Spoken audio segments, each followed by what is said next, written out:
이제 서양의 문물들이 막 들어오기 시작하면서 그 전에 보지 못했던 신기한 것들이 많이 들어오게 됐습니다.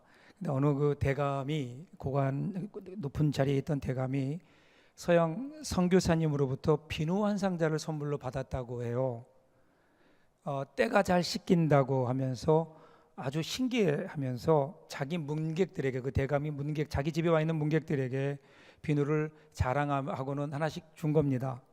근데 그때 그 문객 가운데 유명한 월남 이상재 선생님이 계셨어요.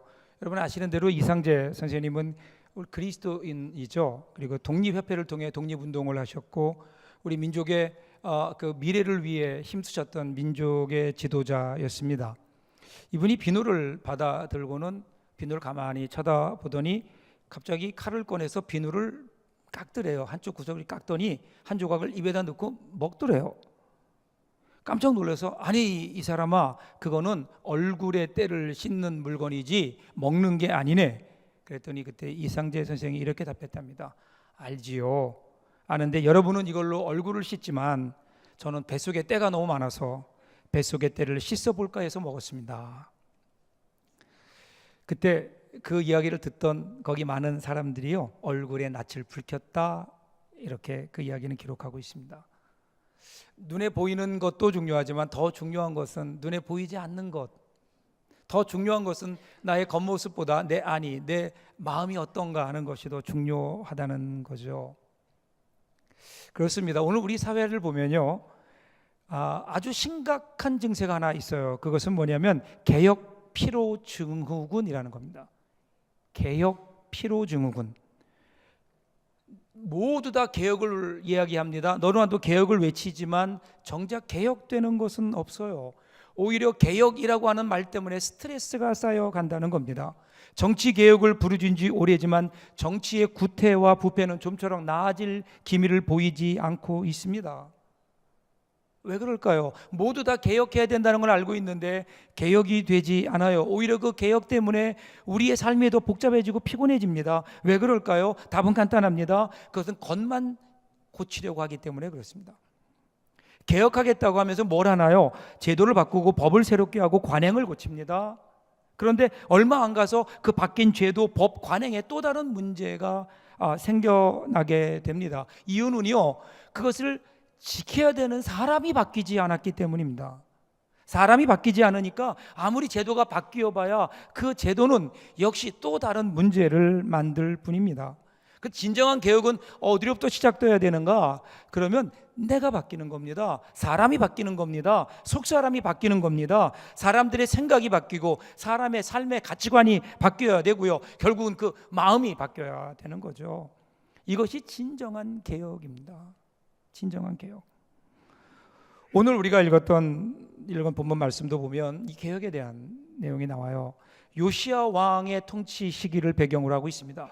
여러분, 요시야 왕은요, 이스라엘 역사 가운데 가장 큰 종교 개혁을 이루었던 왕입니다. 그가 즉위한 지 18년 되던 해에 오랫동안 방치되어서 이제는 쇠락해버리고 먼지만 자욱하게 앉아있는 성전을 수리하고요, 성전을 청소하기 시작합니다. 그런데 성전을 수리하면서 청소하는 가운데 보니까 책을 하나 발견했어요. 정확히 얘기하면 두루마리입니다. 발견했는데 그 책이 오늘 우리가 알고 있는 신명기의 일부예요.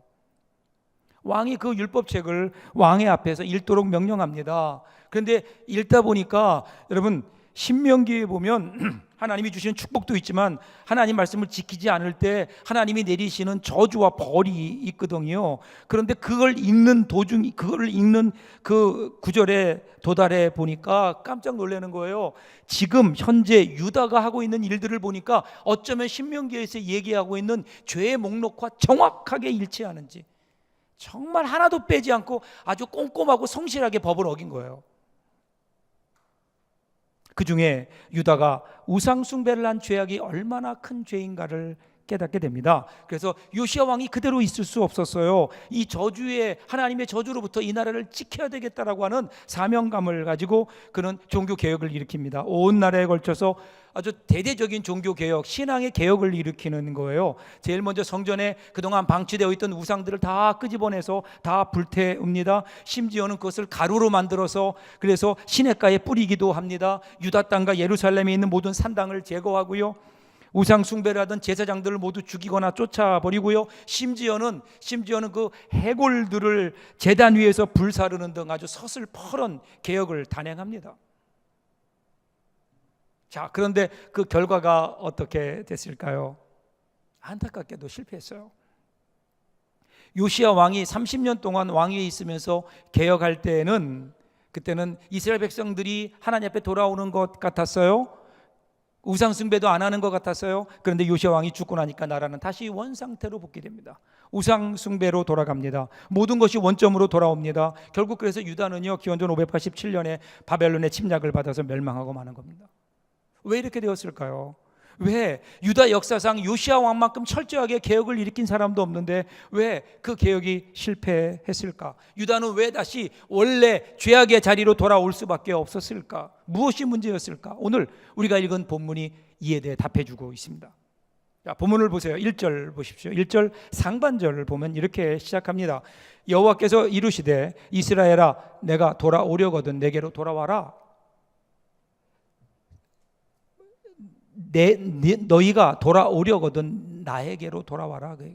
구약 성경에 보면요, 이 돌아오라는 단어가 가장 많이 나오는 단어 중에 하나예요.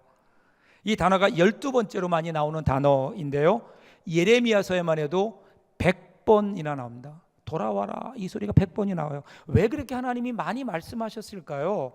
거기엔 두 가지 이유가 있다고 생각해요. 하나는 말을 안 들어요. 돌아오려는데 안 돌아와요. 그러니까 어떻게 해야 돼요? 또 돌아오라 그래야죠. 돌아올 때까지. 그러니까 자꾸만 얘기하는 게 100번을 얘기한 거야. 하도 안 돌아오니까. 또 하나는요, 중요한 거 이거 안 하면 안 되는 일이에요. 그냥 한두 번 하다가 그래 안 해도 돼, 뭐 할 수 없지, 이게 아니에요. 안 돌아오면 끝나요. 안 돌아오면 안 되는 일이에요. 꼭 돌아와야 되는 거예요. 중요한 일이라는 겁니다. 그러니까 100번에 걸쳐서 돌아와라, 돌아와라. 그런데 오늘 성경을 보면요, 돌아와라고 하는 그 주님의 음성 뒤에 하나가 더 붙어 나오죠. 돌아오려거든. 그 다음 뭐예요? 내게로 돌아와라. 그런 거예요. 왜 이런 말씀을 하실까요? 그 이유는요, 지금 유다 백성들이 자기들은 돌아왔다고 얘기하는 거예요. 돌아왔는데 하나님 뭘 자꾸만 돌아오라고 하십니까? 앞장에 22절, 3장 22절 하반절 보면요, 보소서 우리가 주께 왔사오니 주는 우리 하나님 여호와이시니이다. 자기들은 돌아왔다는 거예요. 그런데 하나님은 너 아직 돌아오지 않았다는 거예요. 왜 그런가 하면 네가 돌아가긴 돌아왔는데 내 앞에 오지 않았다는 거예요.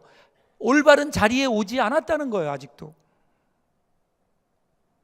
여러분 생각해 보세요. 한 집에 어떤 아들이 있는데 아들이 말을 안 들어요. 탕자예요. 쉽게 얘기하면 집을 나갔어요. 집을 나갔다가 어느 날 돌아왔어요. 자, 돌아온 이유가 뭘까요? 두 가지 중에 하나예요. 하나는 정말 자기 잘못을 깨달았어요. 나가보니까. 그래서 부모님 품이 이렇게 은혜의 품이었구나. 그리고 제 앞에 아버지 앞에 부모님의 은혜를 생각하며 회개하고 돌아왔어요. 첫 번째. 두 번째는요, 나가보니까 뭐예요? 고생이에요. 그러니까 이게 여기 있어 내가 고생할 일이 아니다. 집에 가면 편하게 살 수 있는데 돈이 떨어졌어요. 힘들어요. 그러니까 돌아왔어요. 두 번째 케이스를 보면요, 두 번째 경우를 보면 다시 나갈 확률이 크죠. 돌아온 거예요, 안 돌아온 거예요? 그냥 어쩔 수 없이 온 거예요. 돌아온 게 아니에요. 지금 이스라엘 백성들이 그와 같다는 거예요.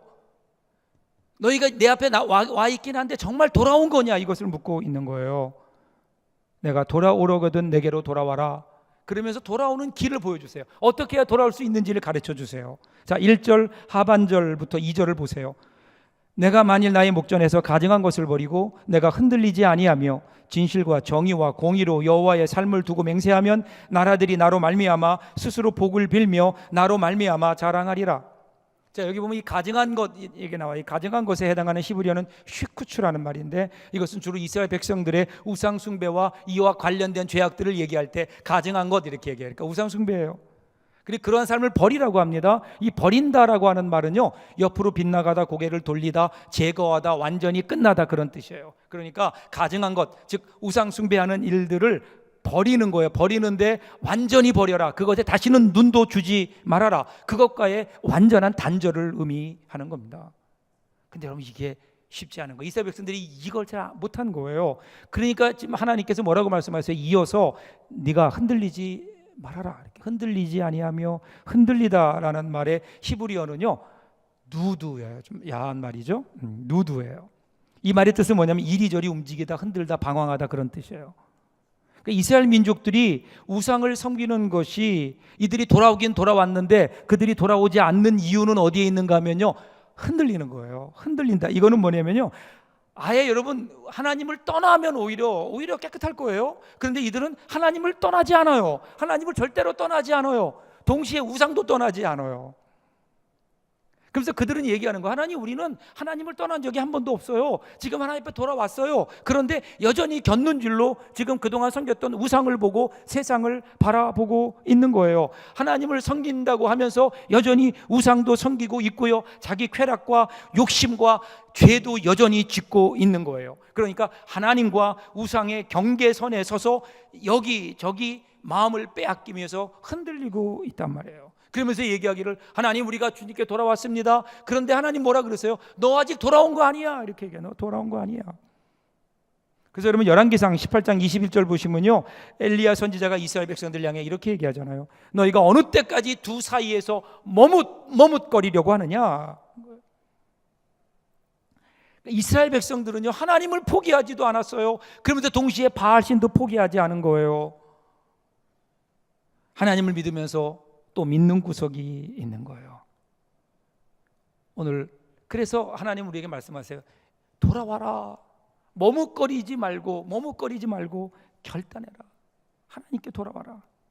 그리고 이어지는 2절 다시 한번 볼까요? 진실과 정의와 공의로 여호와의 삶을 두고 맹세하면 나라들이 나로 말미암아 스스로 복을 빌며 나로 말미암아 자랑하리라. 돌아온 게 아니에요. 그냥 경계선에서 머뭇거리는 거예요. 그러다 보니까 어떤 일이 일어나나요?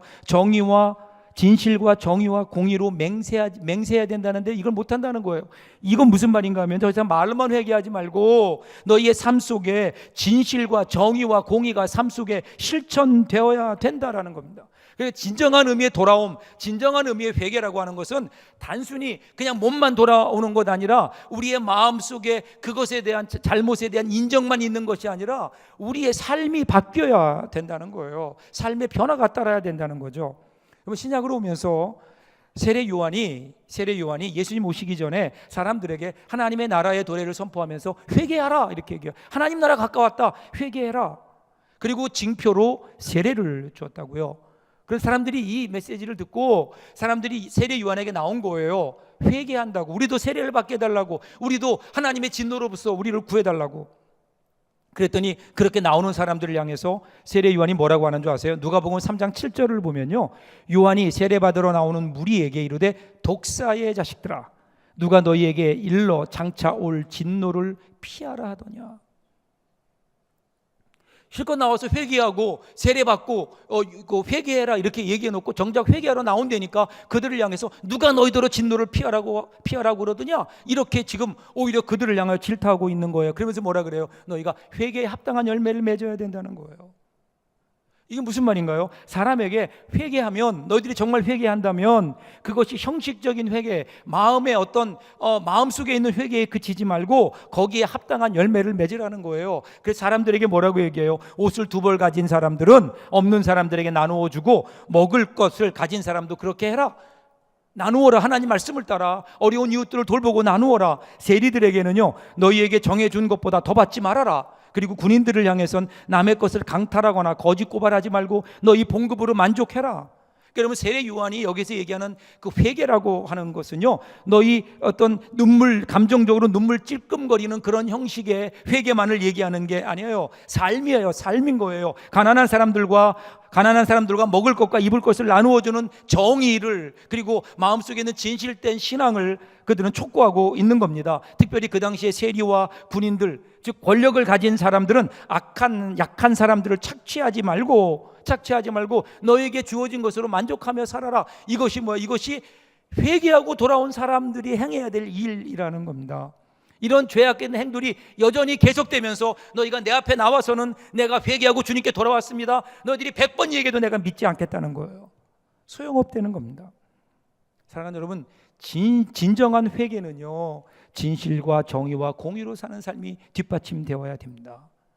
이것이 이렇게 맹세하며 나아갈 때 그때 거기에 하나님의 영광이 나타나고 많은 사람들이 하나님의 영광을 보게 될 것 아니냐.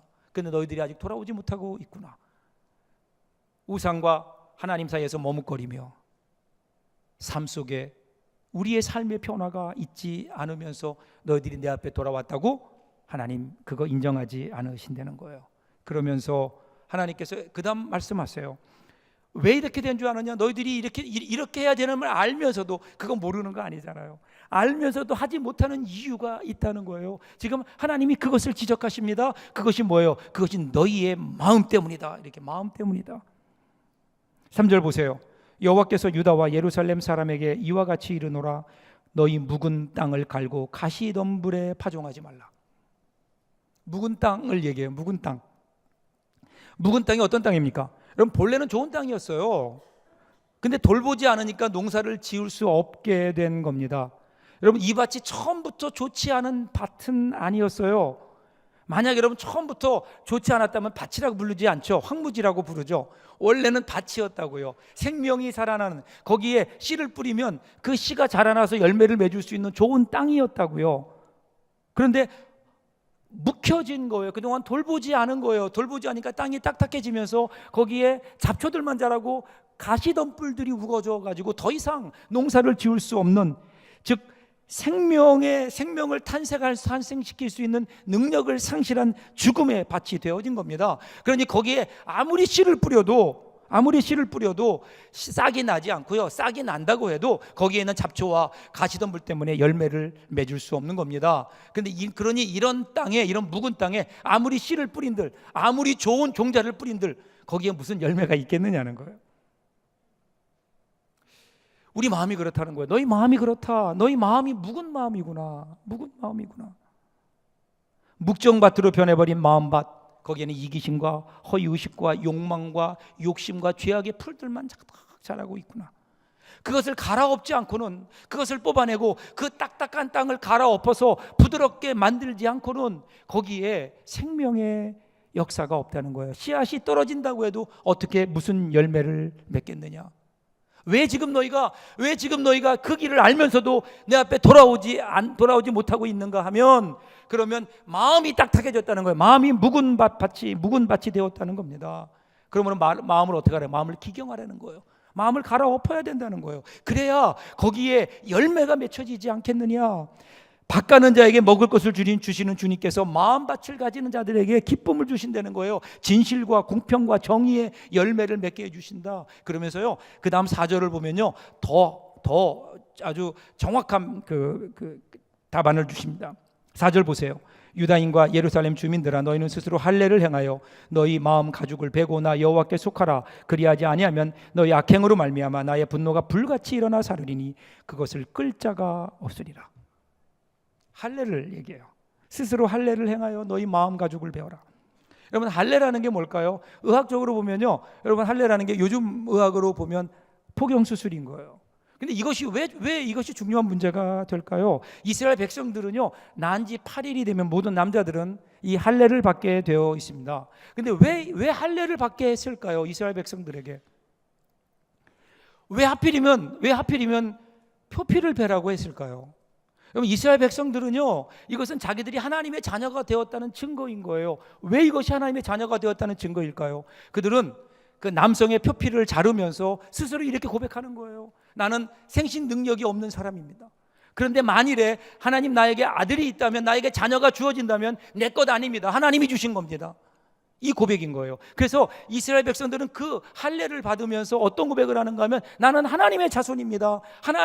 나는 하나님의 뜻으로 태어난 사람들입니다. 하나님의 백성입니다. 이것을 고백하는 거예요. 그래서 이스라엘 백성들은요, 그 할례가 그들에게는 너무나 중요한 하나님의 자녀됨, 하나님의 백성됨의 표식이었다고요. 자, 근데 문제는 어디 있나요? 겉으로는 분명히 하나님의 자녀라는 표식이 있어요. 그런데 문제는 그들의 마음이었다고요. 그들의 마음을 들여다보니까 마음이 묵은 밭이에요. 마음은 여전히 세상 사람과 다를 것이 없어요. 사탄의 자녀와 다를 것이 없는 거예요. 그래서 지금 어떻게 너희의 마음의 할례를 받으라는 거예요. 마음 가죽을 베라는 겁니다. 몸에 새긴 표지로 하나님의 자녀가 되는 것이 아니다. 너희 안에 이 하나님이 주시는 마음의 할례를 받아야 진짜 하나님의 자녀가 된다는 겁니다. 그러므로 마음의 할례를 받아라. 쉽게 얘기하면 너희 마음이 바뀌어져야 된다는 거예요. 너희 마음이 바뀌어져야 된다. 근데 문제는 마음을 바꾸는 게 쉽나요? 말은 쉽죠. 마음을 바꾸자 이러다가 마음이 바뀌어져요? 마음 먹으면 못할 일이 어디 있겠냐고요? 여러분 그런가요? 마음을 먹었는데 못할 일이 없어요? 못할 일이 더 많아요. 마음은 먹는데 일이 잘 안 돼요. 마음이 따라주지 않아요. 누구나 마음은 먹는데 마음대로 살지 못하는 거예요. 그래서 이것을 하신 하나님께서 특단의 조치를 취하시는 겁니다. 이것이 조금 더 뒤로 가보면요, 예레미야 31장에 나와요. 31장 31절부터 33절 보세요. 여호와의 말씀이니라. 보라, 날이 이르니 내가 이스라엘 집과 유다 집에 새 언약을 맺으리라. 이 언약은 내가 그들의 조상들의 손을 잡고 애굽 땅에서 인도하여 내던 날에 맺은 것과 같이 아니할 것은 내가 그들의 남편이 되었어도 그들이 내 언약을 깨뜨렸음이라. 여호와의 말씀이니라. 그러나 그날 후에 내가 이스라엘 집과 맺을 언약은 이러하니 곧 내가 나의 법을 그들의 속에 두며 그들의 마음에 기록하여 나는 그들의 하나님이 되고 그들은 내 백성이 될 것이라. 여호와의 말씀이니라. 지금요, 예레미야가 뭘 지적하고 있나요? 율법의 근본적인 한계를 지적하고 있는 거예요. 그 율법으로 우리 마음을 바뀔 수 있는 게 아니에요. 우리 마음이 그걸 지킬 수 있는 게 아니에요. 율법은 그 할례라고 하는 것은 하나님과 이스라엘 백성들 사이에 맺은 언약의 징표였어요. 이스라엘은 백성들은 나름대로 그걸 따라가려고 노력을 했어요. 그런데 그게 어떻게 불가능해요? 그들의 마음 가지고는 불가능한 거예요. 지금 예레미야는 율법의 근본적인 한계를 꿰뚫어 보고 있는 겁니다. 얼마나 그것이 무력한지를 알고 있는 거예요. 여러분, 사람의 마음이요, 믿을 게 못 돼요. 우리가 때로는 아름다운 마음, 거룩한 마음, 선한 마음을 품을 때도 있는 것처럼 보이지만, 그런데 아무리 그런 마음을 먹어봐야 무엇이 조금만 우리의 마음을 흔들어 놓으면요, 맑은 것 같았던 우리의 마음이 마음속에 그동안 가라앉아 있었던 찌꺼기들이 마치 구정물을 한번 휘저으면 그 안에 있는 찌꺼기들이 올라오는 것처럼 우리 속에 있는 죄악의 찌꺼기들이, 욕망의 찌꺼기들이, 우리 안에 있는 이기심의 찌꺼기들이 우리 가운데 얼마나 확 올라와서 우리의 마음을 혼탁하게 하는지 몰라요.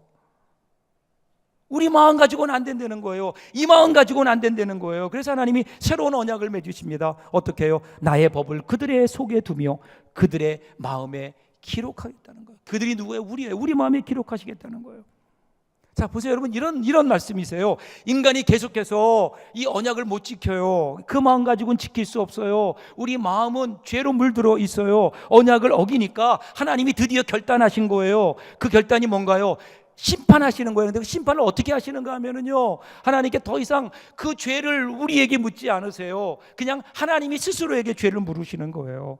하나님 자신이 그 죄에 대한 대가를 지불하기로 하신 겁니다. 언약의 당사자이신 그분이 우리 대신에 인간의 몸을 입고 이 땅에 오셔서 십자가를 지시고 십자가에 죽어 주신 거예요. 우리의 죄를 대속하셨다고요. 그리고 사람이 언약한 위반의 대가를 하나님께서 완전히 갚으신 다음에, 그 다음에 그 십자가의 은혜로 우리 가운데 우리를 하나님의 자녀로 삼아 주신 거예요. 그래서 하나님은 십자가에, 예수님께서 이 땅에 오셔서 우리를 위해 십자가에 죽어 주신 다음에 주님의 피 묻은 손을 드셔서 우리의 마음에 꾹꾹 눌러서 우리 마음에 기록해 놓으셨다고요. 마음에 새겨 놓으셨다고요. 예수 그리스도의 십자가의 은혜로 말미암아 너는 나의 백성이 되고 나는 너의 하나님이 될 것이다. 너는 내 것이다. 너는 나에게 내 목숨보다 소중한 나의 사람이다. 예수님께서 십자가를 통해 우리 마음속에 꾹꾹 눌러 새겨 놓으셨다고요. 그로 말미암아 우리가 어떻게 하나님의 자녀가 된 거예요. 십자가의 은혜로 말미암아 하나님의 자녀가 된 거예요. 놓치지 말라는 거예요. 그것을. 사랑하는 여러분, 우리 마음은요, 일종의 방과 같아요. 그렇죠? 그 마음에 무엇을 담아두느냐에 따라, 누가 우리 마음에 함께 하느냐에 따라 우리가 달라져요. 우리가 지내는 방에 밥상을 놓으면요, 식당이에요. 책상 갖다 놓으면 공부방이 되죠. 서재가 되는 겁니다. 방석을 깔아 놓으면요, 응접실이 됩니다. 이불을 깔면 침실이 되고요. 담요를 깔아 놓으면 뭐가 될까요? 웃으시는 분들은 아시는 거예요. 도박장이 됩니다. 우리 마음이 그래요. 우리 마음의 상태가 어떠냐? 우리 마음속에 무엇이 있는가에 따라 우리의 인생이 달라진다니까요. 우리 인생이 달라지는 거예요. 누구와 함께 있느냐에 따라 우리 인생이 달라져요. 우리 마음이 달라져요. 아무리 좋은 집이라 하더라도요, 아무리 화려한 집이다 하더라도요, 그 안에 죄수를 가둬놓으면요, 그것은 감옥이에요. 그런데 금방 무너져 내릴 것 같은 허름한 집이다 하더라도 거기에 만약에 우리 예수님이 계신다면 그것이 천국이 아닐까요? 천국이 아닐까요? 중요한 것은 오늘 내 마음이 어떤 상태에 있느냐가 아니에요. 내 마음이 얼마나 넓으냐가 아니에요. 내 마음의 의지가 얼마나 굳으냐가 아니에요. 내 안에 누가 계시느냐예요. 내 안에 누가 계시느냐. 우리 마음속에 누가 계시나 한번 보세요. 그 예수님, 우리를 위해 우리 마음속에 꾹꾹 눌러 우리의 마음속에 하나님 말씀을, 언약을 새겨놓으신 그 주님이 우리 가운데 여전히 주인으로 계시는가. 오늘 이 시간 다시 한번 우리 주님이 여러분의 마음에 문을 두드리세요. 우리 가운데 오셨지만 여전히 주인이 아니라 그냥 주변에, 여전히 주인은 나고 여전히 주님을 내 발밑에 모셔놓은 오늘 우리들의 모습 앞에 주님이 우리에게 다시 말씀하시는 거예요. 주님이 주인이셔야 돼요. 주인이 우리 마음에 들어오셔야 돼요. 주님이 우리 마음을 주관해 주시지 않으면요, 우리는 또다시 실패할 수밖에 없어요. 아무리 우리가 결단하고 또 결단해도 주님이 오셔서 성령의 역사하심으로 우리 마음을 날마다 말씀으로 기경해 주시고 우리가 있는 죄악을 내어 버리지 않으면, 그러면 우리 마음은요, 하나님이 주관해 주시지 않으면 여러분, 우리 마음은 또다시 돌아가고 말 거예요. 그래서 우리 마음을 주님께 드려야 되는 거예요. 여러분 마음에 누가 계십니까? 여러분 마음의 주인은 누구입니까? 여전히 나라고 생각합니까? 한 치 앞도 내다볼 수 없는 우준하고 죄로 가득한 내가 내 인생을 끌고 간다면 여러분, 우리 인생 소망이 없는 거예요. 그러나 온 우주를 창조하시고 모든 것을 하시고 우리의 미래까지도 하시는 그 하나님, 우리의 영원한 목자 되시는 그분이 우리의 삶을 인도한다고 하면 여러분, 우리 삶이 좀 달라지지 않아요? 기대되지 않으세요? 오늘 우리 주님께서 나를 어디로 인도하실까? 내 마음의 주인 되시는 그분이 내 인생을 어디로 인도하실까? 그분의 인도하심 가운데 기대와 흥분과 감사와 놀라움과 소망을 가지고 살아갈 수 있지 않을까요? 오늘 저 여러분들에게 그 은혜가 있기를 바라요. 주님 오셔서 내 마음의 주인이 되어 주셔서 내 인생을 이끌어 주옵소서. 놀라운 주님의 은혜가 여러분 가운데 함께 하시기를 주님의 이름으로 축복합니다. 기도하겠습니다.